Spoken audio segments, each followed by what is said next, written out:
When I reviewed the Volvo S90 last month, I was taken completely by surprise.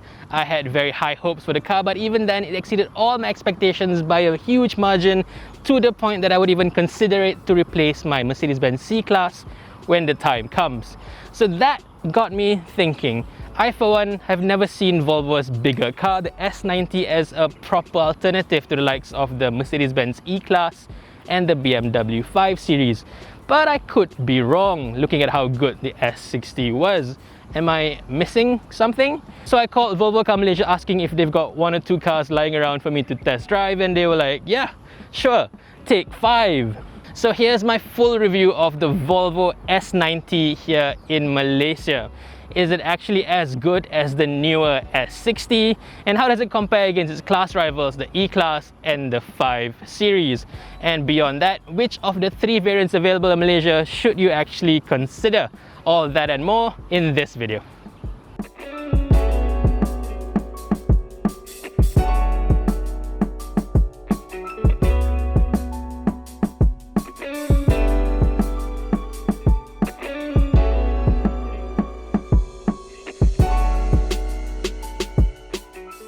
As usual, we will start with the prices first. The Volvo S90 range in Malaysia starts from 339,000 ringgit for the base T5 Momentum, going up to 367,000 ringgit for the T8 Inscription. This flagship T8 Inscription Plus goes for 387,000 ringgit. So just like the S90, the S90 is also priced right up there, going head to head against its German rivals. So Volvo is now a true blue premium brand, no longer a cut price sub-premium brand. About time we drilled that into our heads. But of course, for 2020, with the full SST exemptions for all CKD cars such as these, prices have come down a little bit. So the range now starts at 320 going up to 370. Plus, I've also seen a few Volvo dealers offering up quite a few promos for these cars. So if you're in the market for one, now's the time to pull the trigger. But of course, I'm fully aware that there is a facelifted version already available in some other markets. But then again, I've been told by Volvo Malaysia that that is not coming to Malaysia anytime soon. And that is also the exact same situation for the BMW 5 Series and Mercedes-Benz E-Class. The facelifts are already out in other markets, but just not yet in Malaysia. So it's a level playing field for everyone. As for looks, it's a bit of a tricky situation. The S90 is aimed squarely at the 3 Series and the C-Class, but the S90 is a bit more complicated. Not only does it have to handle the 5 Series and the E-Class, but it also acts as the flagship sedan for Volvo. So this is as premium and as luxurious as Volvos can be. So while the S90 was given more freedom to look more contemporary, more athletic, the S90 had to be held back a little bit to be more elegant, more subdued and more stately, befitting of that flagship status. And at the front at least, I think it looks really handsome. The full adaptive LED headlamps look very good, and the Thor's Hammer DRLs are certainly very distinctive. This full chrome plate does give it a lot of extra presence, and I think you'll be noticed a lot more driving one of these compared to an E-Class or a 5 Series, at least here in Malaysia. The back end, however, is a lot less successful. Next to the handsome front face, the back just looks a little bit too plain, too underdressed and under-designed. The biggest culprit, of course, is this huge blank plate over here. It just looks like they could have done something about it, but yeah, just couldn't be bothered, I guess. There are quite a few differences between the variants. The T8 Inscription gets the full chrome package, very similar to what you'd find with the Mercedes-Benz exclusive line and BMW's luxury package. The T5 Momentum, meanwhile, loses out on most of the chrome bits to look more sporty, again similar to the Mercedes-Benz Avantgarde and BMW Sport line. For me personally, I do prefer the look of the T5 Momentum's wheels. They just look really sporty, and I much prefer it over the T8's more stately wheels. But these chrome pipes on the T5 are a bit of a downer, especially next to the nicely integrated designs on the T8. But enough of this, let's get inside where the differences between the variants are even more apparent.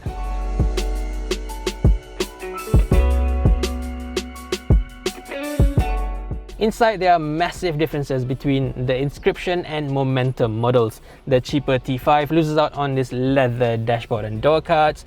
There's no HUD up front.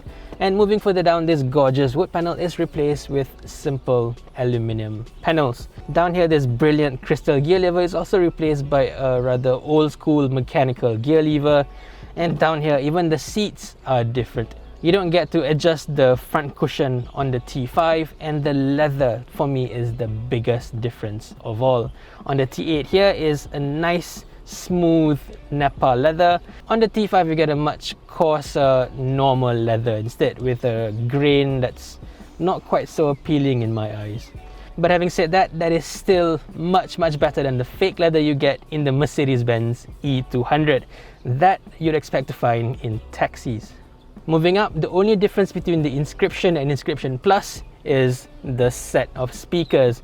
The Plus adds on this fantastic set of Bowers & Wilkins speakers, and short of the ultra top-end stuff that you get in Bentleys, this is the best in the business. Absolute top-notch stuff. But even without this, the basic sound system is already better than what you get in a Mercedes-Benz Burmester system, and it's about on par with the Harman Kardon system in the 5 Series. In terms of design, Volvo's flat-faced and high center console design fits the S90 much more than it did in the S60.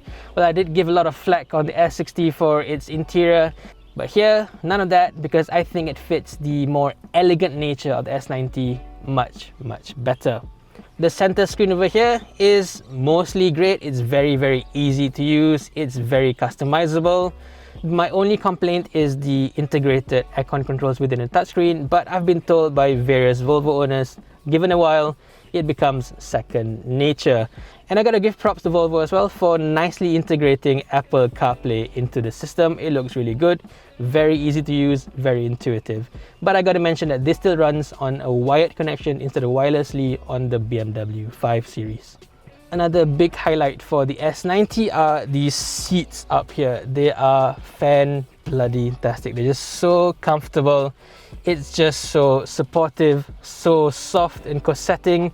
It's as good as a Mercedes-Benz S-Class, and there's nothing better than that. And of course, you can't talk about Volvos without mentioning safety, and as you would expect, this car absolutely excels in that department. All variants, including the base T5, gets the full active safety suite, including high-speed autonomous emergency braking and even adaptive cruise control with pilot assist for that semi-autonomous driving features. Now, comparatively, Mercedes only offers this on the top-end E350, and that is priced a fair bit more than this one, while BMW downright doesn't offer it at all on the 5 Series, at least not in Malaysia. As for things I don't like about this car, well, this manually adjustable steering wheel I think has no place on a premium car, and there's just a general lack of cubby holes available on the S90. On this T8 especially, all you get is this 2 cup holders and this fairly useless bin over here. The T5 is not too bad with more cubby holes available, but unfortunately it also comes with a rather cheaply finished center console.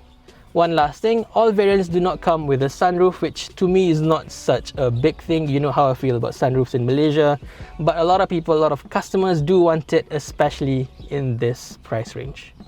As for the back, the legroom is absolutely massive. It's as good back here as anything else in the class, except perhaps the Lexus ES. But at the same time, headroom is somewhat limited, so if you're especially tall, you might want to get in the back first to see whether you would actually fit. More than space, however, the thing that makes this car's rear compartment a class above everything else is the fantastic bench over here. The seats back here are just as good as the ones in front. It's so comfortable, it's so supportive. It's by far the best in the class. Add to that this Volvo's patented integrated rear booster seats for both sides, so this is easily the best in the business, bar none. As for differences between the variants, the T5 doesn't get this leather on top of the door card, nor does it get all these manual side window blinds and power-operated sun blinds at the back. As for the boot, all variants get 500 litres of space, which is competitive for the class. But at the same time, it's also bigger than the compromised boot space of the BMW 530e. The T8 models have a simple tyre repair kit instead of a space-saver spare tyre on the T5. And unfortunately, only the T8s have a split folding rear seats to fit in longer items.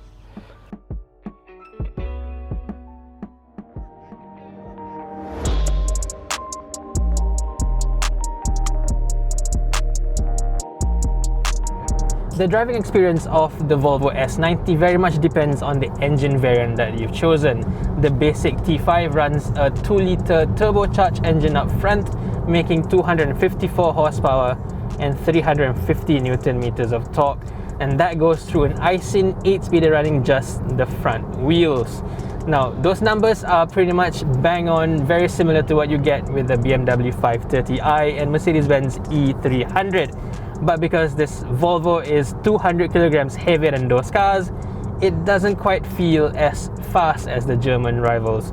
0 to 100 is claimed to be done in 6.8 seconds, but it doesn't quite feel like a sub 7-second car. I think 7.5 is a bit more realistic. The transmission is equally at fault too. The shifts are smooth, I'd give it that, but the way it delivers its shifts is always very slow, and its response is very lethargic. Every time you would ask for a quick response from the car with a quick stab of the throttle looking for a quick overtake, it just takes its time. It's a little bit annoying, infuriating in that way. We've said this many times that the ZF 8-speeders and the BMWs are the best in the world, and this car really shows the difference between the best and anything that's below it. The engine itself is also a little bit rough around the edges too. Every time you rev the car, the sound that it makes is a little bit rough, I think, and you can actually hear it and feel it at the same time. There's a fair bit of vibrations coming through the steering wheel and the pedals, and that's the kind of an unpolished character that you don't expect to find in a premium car. But moving on to the star of the show here, the T8 is where the Volvo S90 is at. The same 2-litre engine is both turbocharged and supercharged at the same time, and that itself makes 320 horsepower and 400 Newton meters of torque. It runs all that power to the front wheels through the same ISIN 8-speed transmission. But on top of all that is a second engine, an electric motor running the rear wheels. This here makes 87 horsepower and 240 Newton meters of torque. So combined, you've got 407 horsepower and 640 Newton meters of torque at your disposal. So you've got both engines powering both axles for an overall all-wheel drive experience, and the power delivery is incredible. 0 to 100 is claimed to be done in 4.8 seconds, but I think that sounds a little bit optimistic. Using my butt dyno, I would guess that this car does it in about 5.5 seconds, and even then that is still about a second quicker than the BMW 530i. For a car this big, remember this is about 400 kilograms heavier than the Germans. That is incredible. And remember all those faults and flaws that I've mentioned about the transmission? All of that, pretty much all of it, is gone now. The electric motor sort of masks all the inadequacies of the transmission. Every time the transmission is slow to respond for a quick takeoff, the electric motor is there to immediately give you power, so you immediately surge forward without any hesitation. And every time the gearbox is slow, giving you an upshift, there is always some sort of forward propulsion given by the electric motor. So what you get is a constant surge forward. So there's pretty much zero pause, there's no interruption in the power delivery. This is as seamless as it gets. But having said all that though, the plug-in hybrid system in this car feels rather crude, rather unpolished, especially next to what I've had in the S60 and the facelifted XC90. This is basically Volvo's version of the PHEV from, say, 3-4 years ago, and there is quite a big difference to what they can do now. The transitions between full electric and engine, you can actually feel it in this car. It's pretty much seamless in the S60, but over here, every time the engine starts up, you hear it, you feel it, and it's just not a very pleasant experience. The same goes with the braking system. I know I've complained about S60's braking, but compared to this, that felt 150% better. trust me. This one over here has a rather unnatural feel to the braking system. Every time you step on the brakes, you feel like the rear end is not grabbing at all, up to a point, and then it grabs really hard, and then just before it stops, it lets go. So there's always a different braking pressure applied to the car at all times. There's also a fair few inches of dead travel in the braking pedal, so yeah, it's just so inconsistent and it just feels very, very alien to me. I know a lot of Volvo owners have said that after a while you will get used to it, and I do agree. After around 500 kilometers, you've come to expect what's going to happen, so you sort of adjust your inputs based on that. Every time the car lurches forward, you sort of expect it, so you react to it, right? And that's fine for the driver, but for the passengers, for your passengers, they would never expect it because they're not the one controlling the car. So every single time it happens, they are caught unaware. They're like, ooh, can you drive properly? So yeah, there's only so many times you can blame the car and not yourself. After a while, they just think you're a lousy driver. It's definitely a bit of a shame that this car is still stuck with the old system and not the very latest that Volvo can offer. All that will of course come with the facelifted version, but this is what we have to live with right now. But still, don't let that take anything away from this car's advantages when it comes to fuel economy. Over long journeys, highway journeys, I've done around 1,000 kilometers with this car, and I average about 7 to 8 liters per 100 kilometers. For a car this big, this heavy, offering this much performance, that is pretty much unheard of. Plus, if you're only going back and forth to work, you can rely mostly on the EV range, which is claimed to be around 50 kilometers, but in the real world, you're realistically looking at around 35 kilometers max. And if you live close enough to your workplace, you can go day in, day out without using a single drop of fuel. You just have to charge it every day. I mean, if you drive a PHEV, please do charge your batteries every single day. It's what you're supposed to do. If not, don't buy one. Just straight up, don't buy PHEV. Now moving on to ride and handling, well, it's very clear from the beginning that as soon as you get into the car, Volvo has focused very much on ride and not so much on handling. Because I'll tell you what, this car's ride, especially on the highway, is exceptional. It's so smooth, it's so comfortable, it's easily the best in the class. But that is specifically on the highways, which I will explain later in a bit. For Malaysia, there are two different suspensions that you can get. The T5 and the T8 gets what Volvo calls the dynamic chassis. Now this is not adjustable, it's a fixed set of dampers, and it's okay, it's fairly comfortable, it's rather soft, but it's not exceptional. What is really good though is the active suspension that's offered on the T8 Inscription Plus that I'm driving right now. This adds on adjustable dampers up front and air suspension over the rear axle, and that gives it a beautiful ride on the highway. The way it levels the highway to the point where you don't feel any undulation is beyond belief really.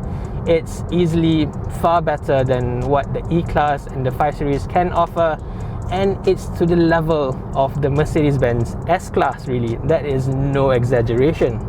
Pair all that with the seats for you and your family, plus the full set of active driving assist systems such as pilot assist and adaptive cruise control, and you have yourself a fantastic highway cruiser. This car on the highway with all the pilot assist systems working, it's such a breeze to be in. You are hardly moving the steering wheel, you have your feet off the pedals, you can have uninterrupted conversations with your passengers along the way. It is such a relaxing car to be in. If you're the kind of guy who would go up and down the highways very often, this is the car for you. Trust me on that. But all that sort of falls away as soon as you turn away from the highway. This car just does not deal well with sharp intrusions and small road bumps. There's always a feel that the front and rear of the car are not balanced properly. On the standard suspension, the rear is always stiffer than the front, and on the air suspension system, the rear is always softer than the front. You feel this the most when you go through very slow road bumps. The front glides through and then the rear jumps over it, or the other way around, the front jumps over, the rear glides through with the air suspension. It's just not a very balanced experience. And then we get to the handling. Well, there's not much to report other than this car is competent. It will do whatever you tell it to do, but no more than that. Even the Mercedes-Benz E-Class is far more dynamically able compared to this. You can't really fault the Volvo really, because the T8 over here is about 400 kilograms heavier than the E-Class and the 5 Series, so this lack of agility is sort of like bedded in. There's nothing much you can do with that. But at the same time, it's not that Volvo has put in a lot of effort or any claims whatsoever to say that this is an athletic and sporty car. They've clearly stated at the beginning that this is all about comfort, and on that end, I think this car delivers. So overall, the Volvo S90 is a bit like a flawed diamond. For the most part, it's really good, great even, but there are still quite a fair few flaws and shortcomings that really detract from the whole experience. I myself find it hard to compare this against the likes of the BMW 5 Series and Mercedes-Benz E-Class, because honestly, it's just not an apple-to-apple comparison. The focus that Volvo has taken with this car is just so far left field. It's just not the same kind of car.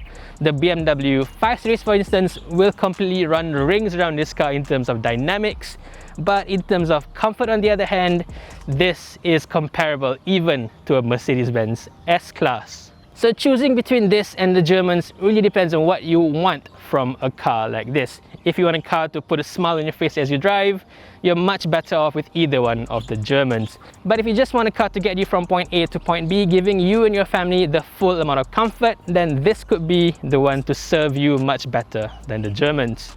Now for the elephant in the room, should you wait for the facelift that would obviously polish out most of this car's flaws? Well, like I said at the start, this car right now with the SSC exemptions and the extra promos from the dealers, it gives fantastic value for money right now. For the facelift, you might be waiting a fair bit for that to come here, and of course it will be priced slightly higher compared to this as well, so decisions all up to you.